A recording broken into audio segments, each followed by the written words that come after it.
আপনি এ সময়? বাবা তো বাসায় নেই। স্যার না থাকাতে ভালোই হয়েছে। আমি এসেছিলাম আপনার কাছে। কারণটা জানতে পারি কি? আপনার সাথে ঘটে যাওয়া প্রত্যেকটি ঘটনা আমার কাছে দুর্ঘটনা মতো মনে হচ্ছে। বারবার কেন যে এমন হচ্ছে তা আমি নিজেও বুঝতে পারছি না। বোধহয় আমাদের রাশিতে লেখা ছিল।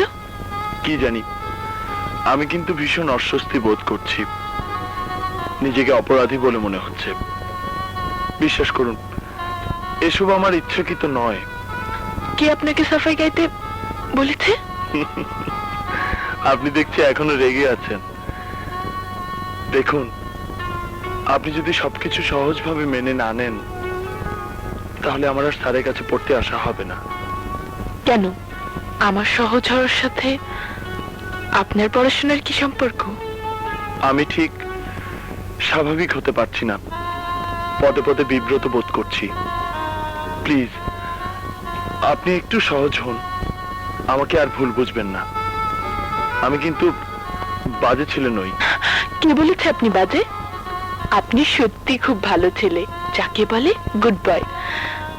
আমি আর আপনার অস্বস্তির কারণ হব না। এবার হলো তো? আপনি আমাকে বাঁচালেন। স্যারের কাছে পড়তে আসা বাদ দিলে মার কাছে বানিয়ে মিথ্যে কথা বলতে হতো। আর আমি মিথ্যা কথা বলতে পারি না।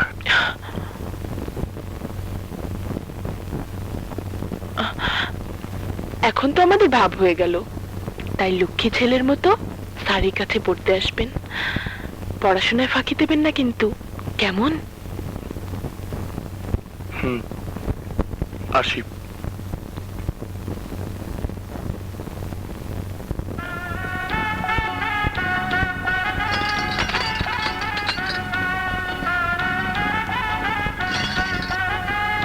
এতক্ষণ তোমাকে যা বোঝালাম তা হলো লাভ লোকসানের খতিয়ান। এবার শেষ অংশটুকু তুমি নিজে মেলাও। মেলাও।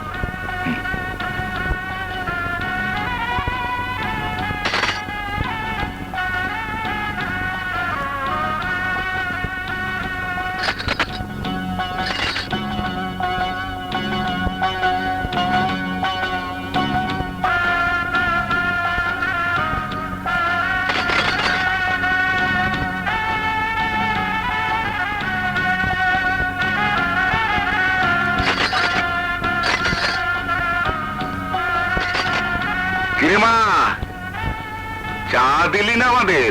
বুয়া, চুলো থেকে কেটলি নামাও।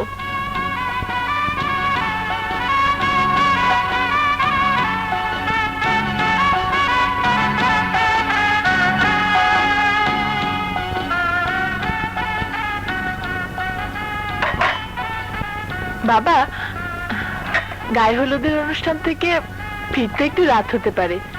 সব বান্ধবীরা একত্রে হবো তো? ডালিয়াকে বলিস তোকে গাড়ি দিয়ে পৌঁছে দিতে। আচ্ছা। কই দেখি সাগর কি লিখলে? জি। কেন? হ্যাঁ?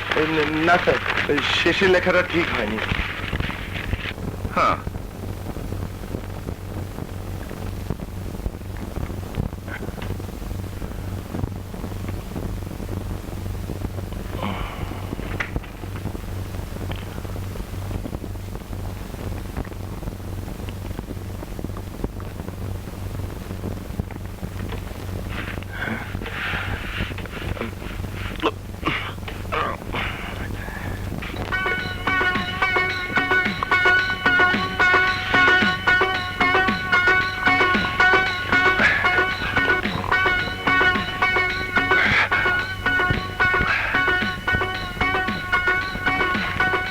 নাকে নাক ফুল, কানে দুল, চোখ দুটো টানা টানা, কি দারুণ দেখতে।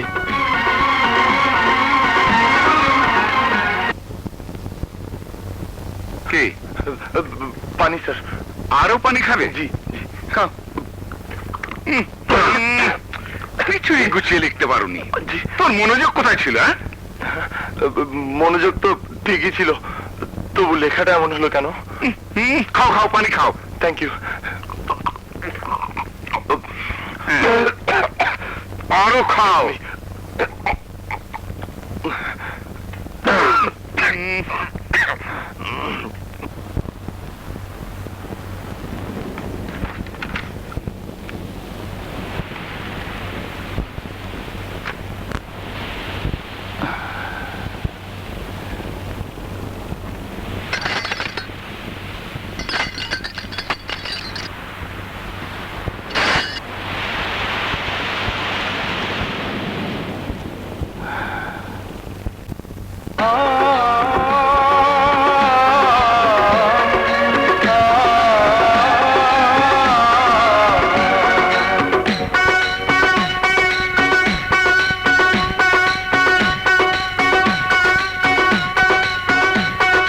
স্যার বাসায় নেই।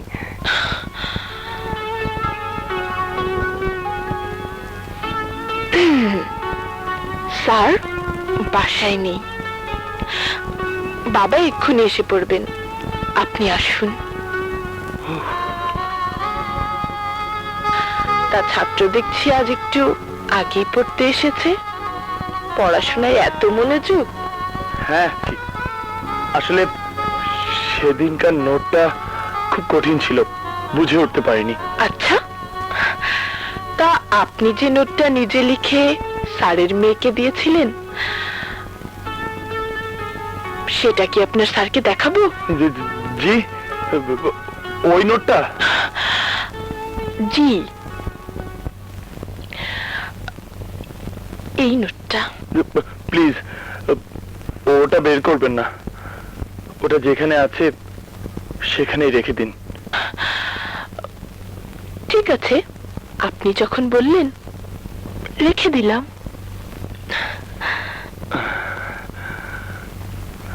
Thank you. তা পড়ুয়া ছাত্রের এত সাহস কোত্থেকে এলো? ওই দুটো টানা টানা চোখের দিকে তাকিয়ে। চোখের ভাষা বোঝেন? চোখ যে মনের আয়না, সে আয়নায় আমি এক মধুর স্বপ্ন দেখেছি। কি স্বপ্ন? বলবো না, বললে যদি মিথ্যে হয়ে যায়। স্বপ্ন আমার মনেই থাক। আমিও যে এক স্বপ্ন দেখেছি। কি স্বপ্ন? বলবো না, বললে যদি মিথ্যে হয়ে যায়। স্বপ্ন আমার মনেই থাক।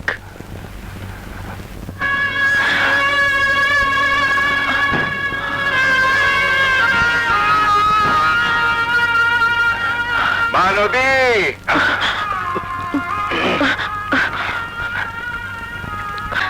বাবা মাকে ছেড়ে রাস্তায় নামতে পারো, তাহলে তাহলে আমি কেন তোমার সঙ্গে যেতে পারবো না? তুমি কি চাও আমি স্বার্থপরের মতো ঘরে বসে থাকি? তোমার কোনো নিষেধই আমি শুনবো না, আমার সঙ্গে নিয়ে চলো।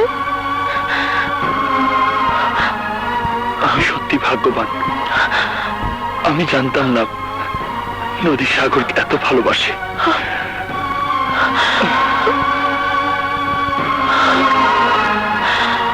চলো। তোমরা কোথায় যাচ্ছ? বাধা দেবেন না স্যার, আমাদের যেতে দিন। তোমরা যা করছো তা পাগলামি ছাড়া আর কিছুই নয়। আচ্ছা, কেন আমার জীবনটা দুর্বিষহ করে তুলছো? আসলে তোমরা কি চাও? ভালোবাসার ঘর বাঁধতে চাই।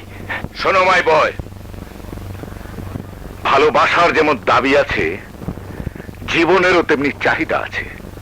সে চাহিদা তুমি পূরণ করবে কি দিয়ে? তুমি কোটিপতি বাবার একমাত্র সন্তান হতে পারো, কিন্তু তোমার নিজের বলতে তো কিছুই নেই। আয় নেই, রোজগার নেই, তোমরা থাকবে কোথায়, খাবে কি? দরকার হলে ফুটপাতে থাকবো, একটা শুকনো রুটি দুজনে ভাগ করে খাবো। আবেগের রঙিন কাঁচ বাস্তবের কঠিন আঘাতে ভেঙে টুকরো টুকরো হয়ে যাবে। জীবন তো আবেগ দিয়ে চলে না, বাস্তব বড় নির্মম, বড় নিষ্ঠুর। আমি শিক্ষক হয়ে অনুরোধ করছি সাগর, ঘরের ছেলে ঘরে ফিরে যাও। যে ঘর আমি ছেড়ে আসতে বাধ্য হয়েছি সে ঘরে আমি আর ফিরে যাব না স্যার। আমিও বাবা হয়ে আমার কুমারী মেয়েকে তোমার সাথে এই রাতের অন্ধকারে অনিশ্চয়তার পথে যেতে দিতে পারি না। তাহলে কি আমাদের এই পবিত্র ভালোবাসার কোনো মূল্যই আপনার কাছে নেই? তাহলে কি জীবনের চাহিদার কাছে ভালোবাসার কোনো মূল্য নেই? তোমরা আমাকে ভুল বুঝো না, সমাজ সংসারকে তো আমি অস্বীকার করতে পারি না। শোনো, যেদিন তুমি একটা মাথা গোজার ঠাঁই আর দুজনে ডাল ভাতের একটা নিশ্চিত ব্যবস্থা করতে পারবে, সেদিন আমি নিজে নদীকে তোমার হাতে তুলে দেব। ঠিক আছে স্যার, ঠিক আছে, আপনার সব কথা আমি মেনে নিলাম।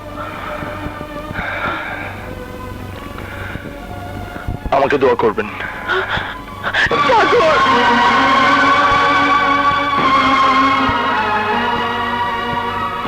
চোখের পানিতে নয়, হাসি মুখে আমাকে বিদায় দাও।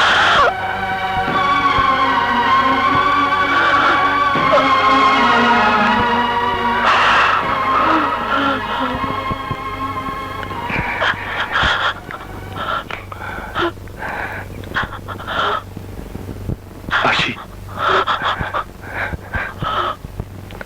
আসি।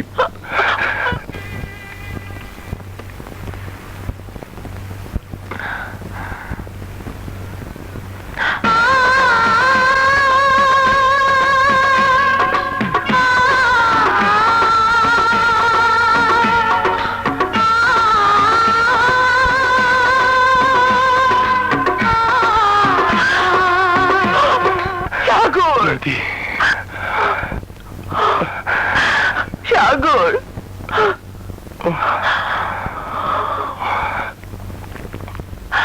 নদী, সাগর।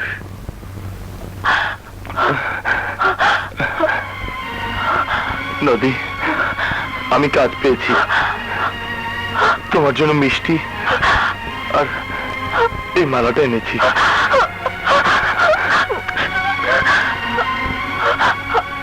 আমার আমার যে কি খুশি লাগছে। তুমি তুমি নিজ হাতে পরিয়ে দাও।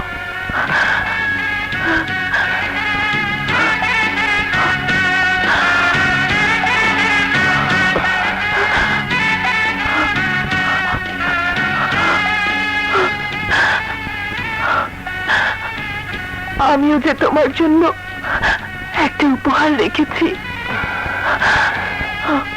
কি? এখন নয়, পরে।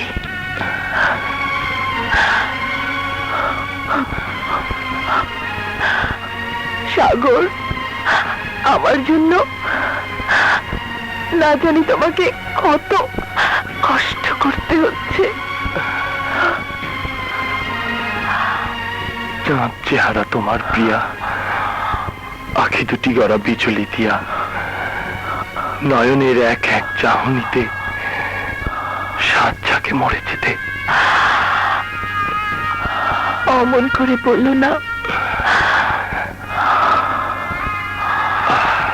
আমায় পাগল করে দিও না।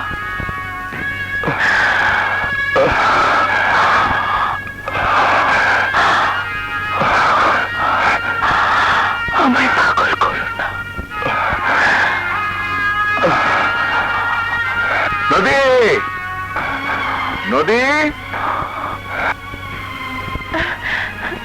বাবা, বাবা, বাবা, দেখো সাগর এসেছে। সাগর কাজ পেয়েছে।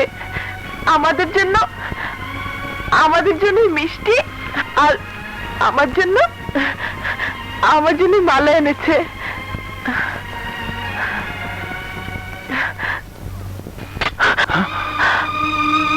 স্যার, আমার দেওয়া মালাটা আপনি ছিঁড়ে ফেললেন। মালা পরাবার সময় তোমার এখনো আসেনি। আরে মিষ্টি কেন এনেছো? স্যার, আপনি আমার গুরুজন, তাই জীবনে প্রথম রোজগারের টাকা দিয়ে এই সামান্য কিছু মিষ্টি আপনার জন্য এনেছিলাম। আমি তোমার গুরুজন ঠিকই, কিন্তু আমার থেকে বড় গুরুজন তোমার বাবা, তোমার মা। এটা তাদেরই প্রাপ্য।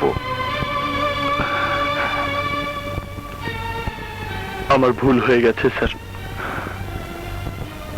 আমাকে ক্ষমা করবেন। আপনার কাছে আমার অনেক কিছু শেখার আছে।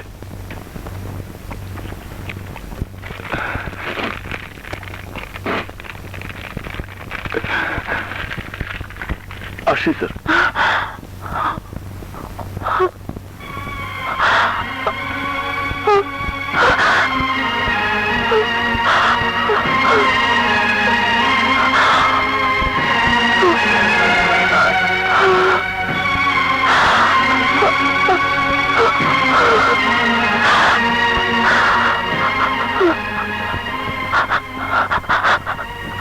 আমি মনের সুতো দিয়ে এই ছেঁড়া মালা আবার গাঁথবো বাবা।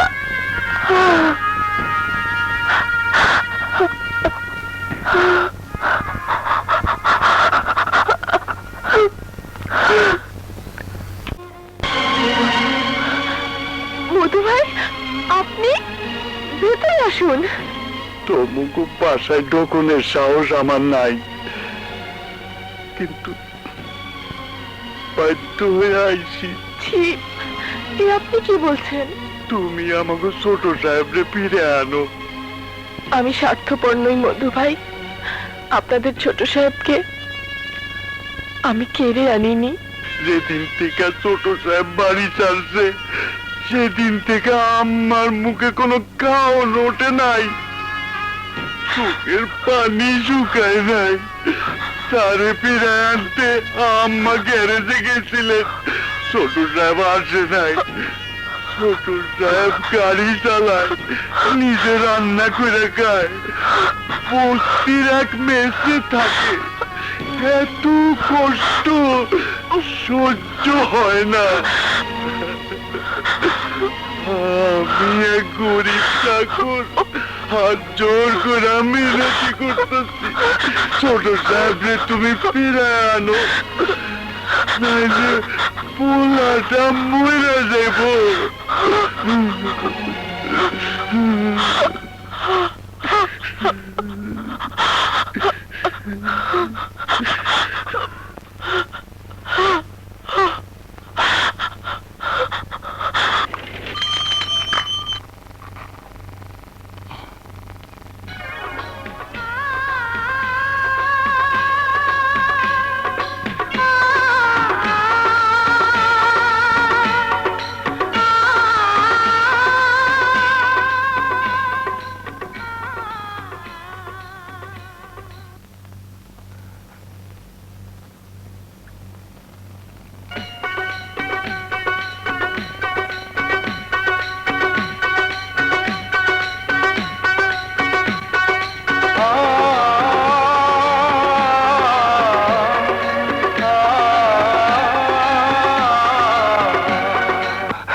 তুমি এই অসময়ে?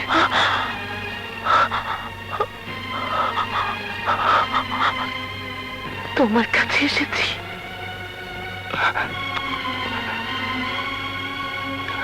চলো, রিক্সা চলো।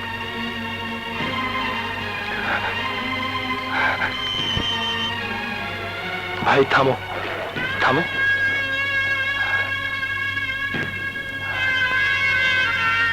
এই নাও।